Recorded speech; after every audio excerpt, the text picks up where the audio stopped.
इस वीडियो में आप ऐसा फैक्ट्स को जानोगे कि आपके मुंह में एक ही वर्ड निकलेगा, सुपर। Fact number 1। ये पिक्चर को देखो, कितना खूबसूरत पहाड़ है ना।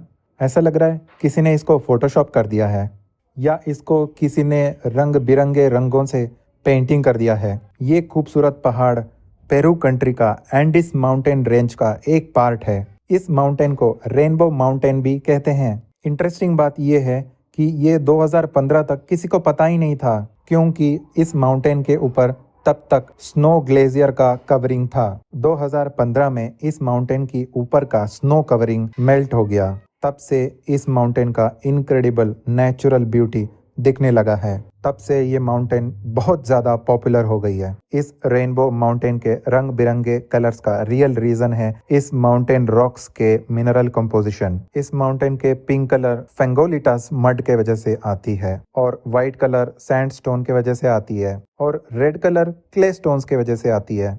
ग्रीन कलर फिलाइट्स की वजह से आती है। इसका ब्राउन कलर फैंग्लोमरेट के वजह से आती है। फाइनली इसका येलो कलर सल्फर मिनरल के वजह से आती है। इस माउंटेन को देख के लगता है कि जन्नत धरती पे आ गई है ना।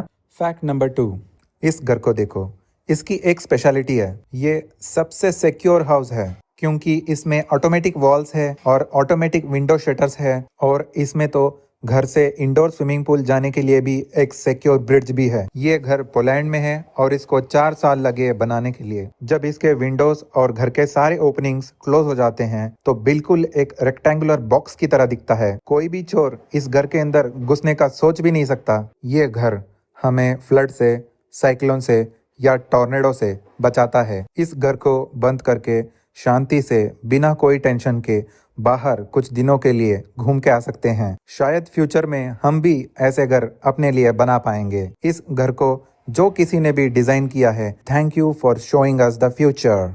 Fact number 3। इस मशरूम को ध्यान से देखो, ऐसा लग रहा है कि चॉकलेट मेल्ट होके इसके ऊपर से नीचे पानी की तरह टपक रही है। ये एक्चुअली एक ब्लैक इंक की तरह टार लाइक मटेरियल है। इसको ब्लैक इंक की तरह भी लिखने में यूज कर सकते हैं। इस मशरूम को इंकी कैप मशरूम कहते हैं। ये नॉर्थ अमेरिका, यूरोप, एशिया और ये स्पेशली मॉइस्ट एरियाज में ग्रो करती है। इसका नाम इंकी कैप मशरूम कितना मस्त रखा है ना, जैसे कि किसी ने टोपी पहन लिया है और टोपी के कोने से बारिश की बूंद की तरह नीचे ब्लैक इंक गिर रही है। Fact number 4। नॉर्मली घर का फ्लोर नीचे होता है और छत ऊपर, लेकिन अगर इसी को उल्टा कर दिया तो जी हाँ, इसको रियल लाइफ में बनाया है साउथ अफ्रीका के एक शहर में। खास बात यह है कि इस घर के अंदर रखे हुए सामान भी उल्टे हैं। बेड उल्टा है, किचन के सामान भी उल्टा है, टॉयलेट भी उल्टा है। यहाँ पे सब कुछ उल्टा ही उल्टा है। कुछ टाइम इस घर के अंदर रहेंगे तो हमारा दिमाग ही उल्टा हो जाएगा। ये उल्टा घर इतना फेमस हो गया है कि इसको देखने के लिए लोग दूर दूर से आते हैं। कैसे बनाया होगा ना इस अमेजिंग घर को, सच में मार्वेलस इमेजिनेशन है। आपको मौका मिले तो आप भी इसको देखने जाना, मजा आ जाएगा। Fact number 5। ये स्ट्रक्चर को देखो, ये ब्रिज जो है इंसान के लिए नहीं बना है। ये ब्रिज रेड क्रैब्स के लिए बना है। लेकिन ये ब्रिज बनाया किसने है और क्यों, ये सारे सवाल आपके दिमाग में आ रहा होगा। मैं बताता हूँ। एक्चुअली हर साल 50 मिलियन से 100 मिलियन पॉपुलेशन की रेड क्रैब की कॉलोनी अक्टूबर या नवंबर की महीने से ऑस्ट्रेलिया की क्रिसमस आइलैंड से अपना सफर ओशन की तरफ शुरू करते हैं और ओशन में मेटिंग करके रिप्रोड्यूस करते हैं। इस रेड क्रैब्स के मूवमेंट को दुनिया के सबसे बड़ा माइग्रेशन माना जाता है। ऑस्ट्रेलिया की local government in red crabs की माइग्रेशन रूट में आने वाले सारे रोड्स को ब्लॉक कर देता है और सबसे ज्यादा बिजी रोड्स के ऊपर ऐसे ब्रिज बना देता है। Fact number 6। इस चूहे को देख रहे हो, कितना क्यूट है। ये चूहा सबसे छोटे चूहों में से एक है। इस चूहे का साइंटिफिक नाम है माइक्रोमिस माइन्यूटस। इसको हार्वेस्ट माउस नाम से भी बुलाते हैं। ये चूहा यूजुअली यूरोप और एशिया में दिखते हैं। ये हार्वेस्ट माउस इतना छोटा है, इसका वेट सिर्फ 4 से 5 ग्राम है। ये harvest mouse usually seeds, insects, nectar और फ्रूट्स को खाते हैं। इस हार्वेस्ट माउस के मजे की बात ये है कि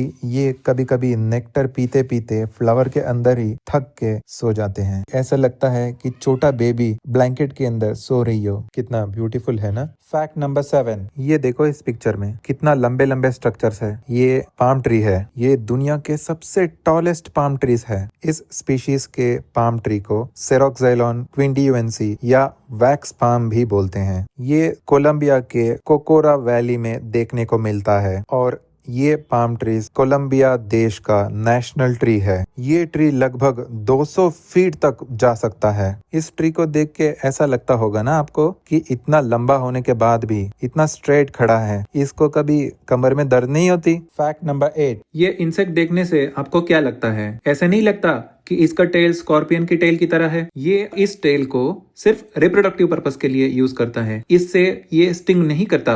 आपको इसके पास जाने में भी डर लगता होगा, लेकिन ये कभी इंसान को बाइट करता ही नहीं है। इस इंसेक्ट का नाम है स्कॉर्पियन फ्लाई। इसका साइंटिफिक नाम है मेकॉप्टेरा। ये इंसेक्ट लगभग 3 सेंटीमीटर लेंथ का होता है। ये सिर्फ मरे हुए जीवियों के ऊपर फीड करती है, जिसको हम स्कैवेंजर्स भी कहते हैं। फैक्ट नंबर 9, क्या आपने विस्की वार के बारे में सुना है? रुको रुको, क्या विस्की वार? जी हाँ, विस्की वार। इसको दुनिया का सबसे फ्रेंडली वॉर भी कहते हैं। असल में बात यह है कि कनाडा और डेनमार्क के बीच में एक छोटा सा आइलैंड है जिसको अभी तक ये दोनों कंट्रीज डिवाइड नहीं कर पाए हैं। इस आइलैंड का नाम है हंस आइलैंड। ये मामला इन दोनों कंट्रीज के बीच में 1930 से चल रही है, लेकिन 1984 में एक इंटरेस्टिंग घटना घटी। जब कनाडा के कुछ सैनिक इस आइलैंड में अपनी झंडा लगाने गए थे, तब उनके साथ कुछ विस्की बॉटल्स भी लेके गए थे। लेकिन ये सोल्जर्स वापस आने के टाइम पे दारू की नशा इतनी चढ़ गई थी कि कुछ विस्की के बॉटल्स वही छोड़ के आ गए।